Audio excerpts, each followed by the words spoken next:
Hi everyone, welcome back to the kitchen. Today we are going to make a traditional Cornish pasty, which is beef, vegetables in a light gravy, and it's wrapped in pastry. Traditionally it would have been a meal given to the miners by their wives. They would take it down the mine. It was in pastry shell, so it protected it and it made it as a great vehicle for them to be able to carry their lunch. Sometimes it had fruit in the other end, so it would be like two ends. So they had dessert as well. But now we've morphed into the more traditional Cornish pasty, which is the ones that we are traditionally used to seeing in the shops. So today we're going to make one for you. What we have here is some braised beef, which I have hand diced. Always use diced beef, not ground or minced beef. Traditionally, it would never have been minced or ground beef.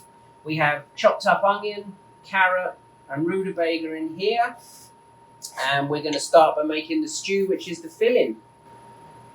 So we're going to put a knob of butter into our pan.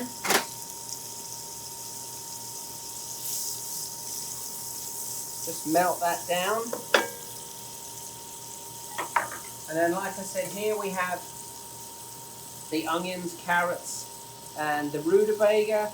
Roughly it's about the same equal quantities. There's about a pound of carrots, a pound of rutabaga, and then one medium onion diced up. So we're just going to get that in there like that. And sweat it down a bit.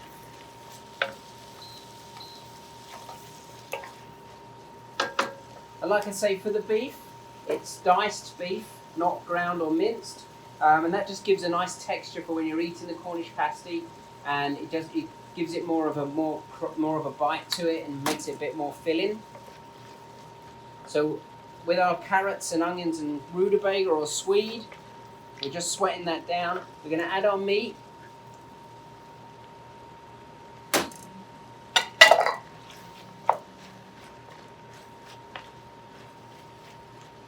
And we're going to sweat that down and get a little bit of colour on it. I'll get rid of this and wash my hands.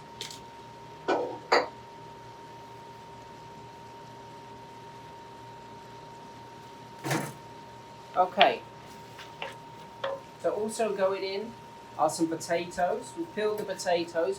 We're not going to put them in yet, we're going to put them in towards the end because we want them to keep their shape and we want them to keep their texture. If we put them in too early, chances are that they'll end up just disintegrating into the stew and they won't be visible in there. Some Cornish pasties you may have seen, they put the meat in. Sometimes it has sliced potatoes in it as well. We're going with a dice because I want more of a uniform filling.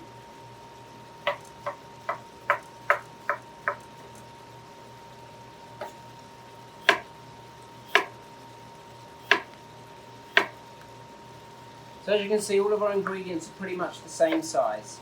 There we go. I'm using a yellow flesh potato, Maris Piper or Yukon Gold. You can use a white potato, it doesn't really matter, it's not going to make a lot of difference.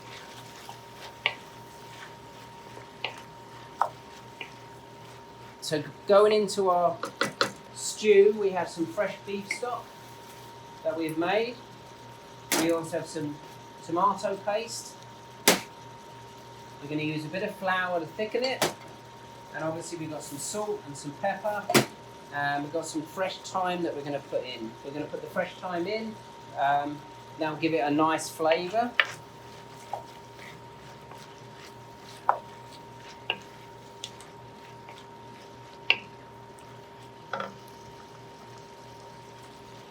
There we go.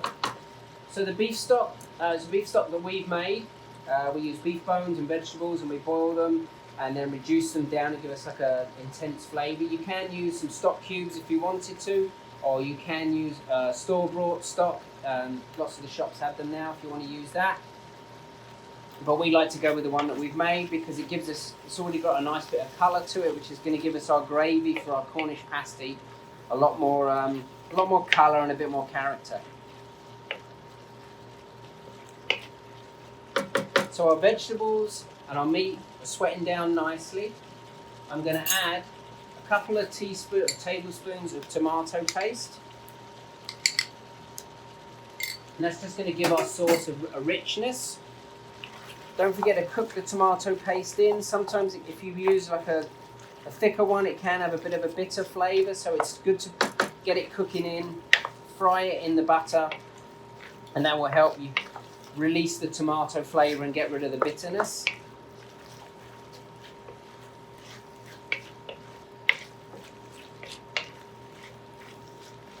There we go.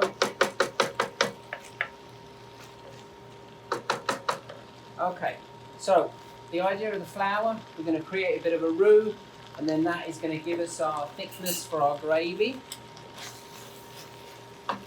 So I'm going to add 2 or 3 tablespoons of flour into my sauteing mixture, and I'm going to stir that in. And what that flour is going to do is it's going to take up the moisture and bind it together.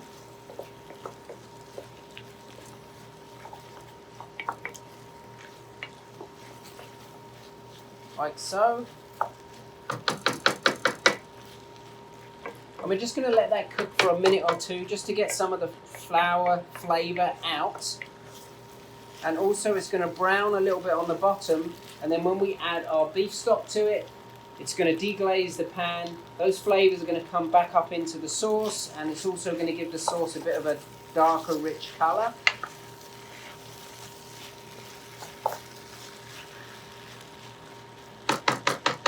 Yeah, so our beef, vegetables and everything are colouring on there now. So we're just going to get our beef stock. I'm going to add a tiny bit at a time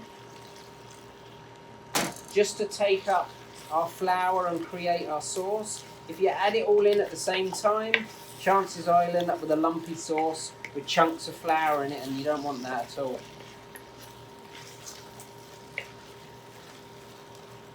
Okay, so as the moisture gets taken up, we'll add a bit more.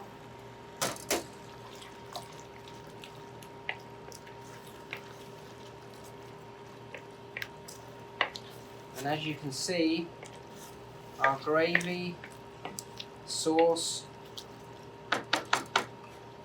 is thickening, and it's got a nice deep colour that you expect to see a nice stew on the inside of a pie.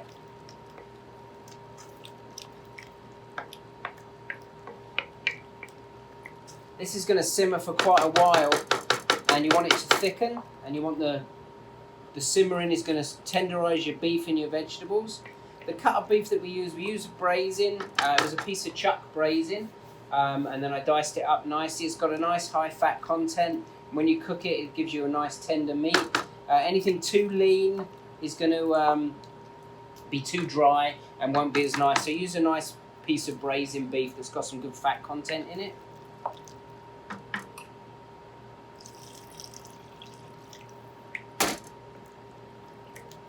There we go. So as you can see, we've added our beef stock. That's plenty. Our sauce is going to be nice and thick.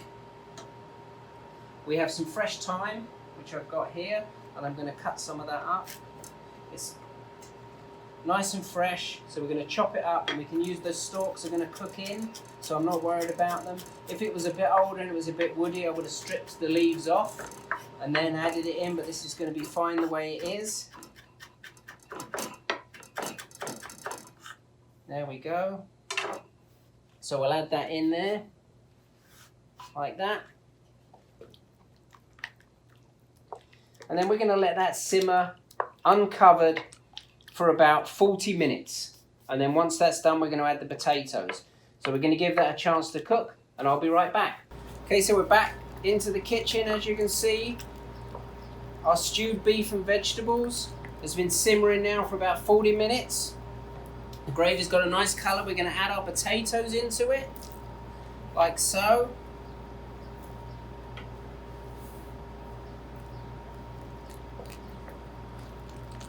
So that's about the 40-minute mark. I've added our chopped potatoes into our simmering gravy and stew and beef. And again, we're going to wait now another 20 minutes for that to cook down nicely. We're going to clear up and then we're going to get ready for our pastry. Okay, and we're back. So our stew has been simmering for a good hour and 20 minutes now. Our potatoes are nice and tender. Our beef is fall apart juicy and everything's nice. The gravy's got a nice consistency to it. When it cools down, it's going to be just thick enough. And that's exactly what we need. So now, what we got to do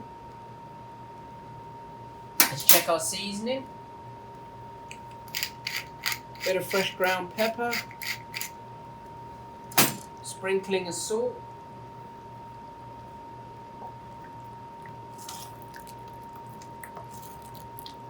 And that's it.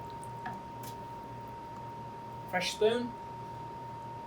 Yep, that's it. Delicious. Okay, now that's ready. We're going to turn it off. We're going to put this into the fridge and we're going to let it cool, preferably overnight because you want it cold before you fill your pasties.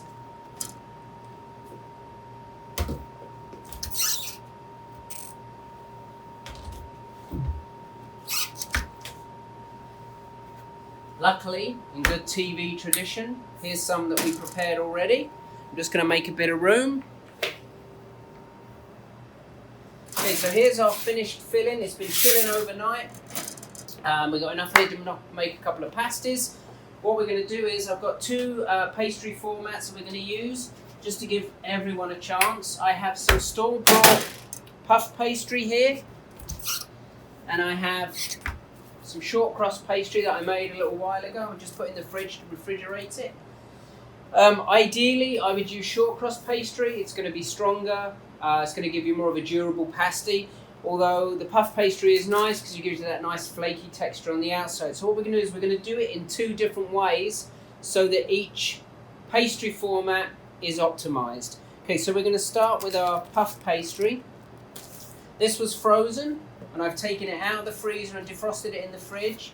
I find if you defrost it in the fridge, it holds up better and it doesn't go, it doesn't have a not very nice texture to it. Whereas if you do defrost it outside, it tends to go very elasticy and not very nice. What we're going to do is, for our shape, I'm going to use a plate. So we're going to put it on our puff pastry and just cut out our pastry like that. And we're just going to put a little bit of flour on our surface here.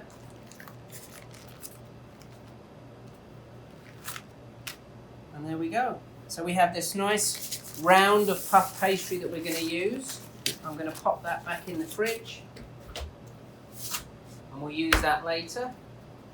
Okay, we're going to need some egg wash.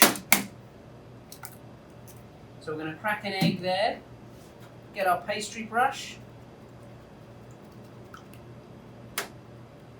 Egg wash the outside of our pastry round that we've just cut. And then we're going to get some of our filling and we're going to put it on 1/2 of the pasty like so. Remember, don't overfill it because when it starts to bubble inside, it's going to push the pasty open and all your filling's going to come out. We're going to fold this over, keeping it like a half moon.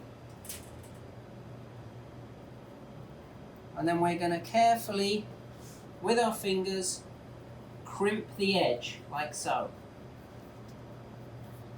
Lift it up, give it a double crimp, like that. Place it on our baking sheet, and then that one's ready to go in the oven. Next one for our short crust pastry, like I say, we made it to the recipe that we normally use. We refrigerate it for a little while. It's always good to refrigerate your pastry after you've made it. A little bit of flour on our work surface. Remember though, don't put too much flour on because you'll dry your pastry out and then it won't be as nice. And then using our rolling pin, I'm just going to roll out the pastry. You don't want it too thin, but you don't want it too thick, otherwise it will be too dry when you eat the pasty. Again, we're going to cut that out like so.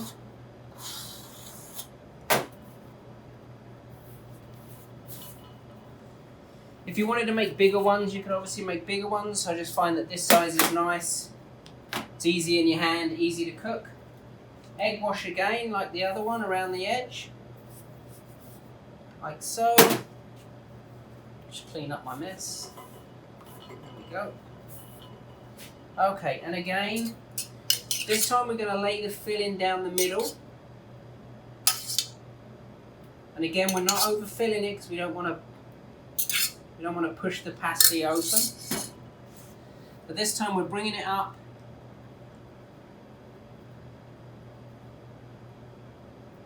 and crimping it. And to me that's more of a traditional pasty shape, but I think it depends where you're from in the country and what you're used to. So there we are, we have our other pasty like that. Okay, so that's our 2 pasty formats. We're going to just a little bit of egg wash so that they have a nice bit of colour. We've preheated the oven to 375. And we're going to put, remember that the filling's already cooked, so really what we want to do is we're heating it through and getting that pastry to have a nice crust on it and be nice and brown and crispy. So we're going to take these into the oven, we're going to put them in at 375 and they are going to be in for about 20 minutes, maybe 25. I would check them at 20 minutes just to make sure that the pastry is nice. You don't want to overcook them obviously. And then take them out and they'll be ready to eat. We'll be right back. Okay everyone, 20 grueling minutes are over. The smell was fantastic. We've taken our pasties out of the oven. As you can see, our puff pastry one has puffed up nicely, sealed nicely, so it's kept all the nice flavours in.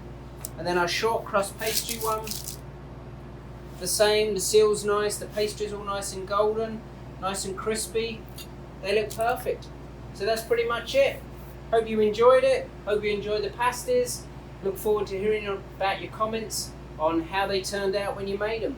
Have a fantastic day.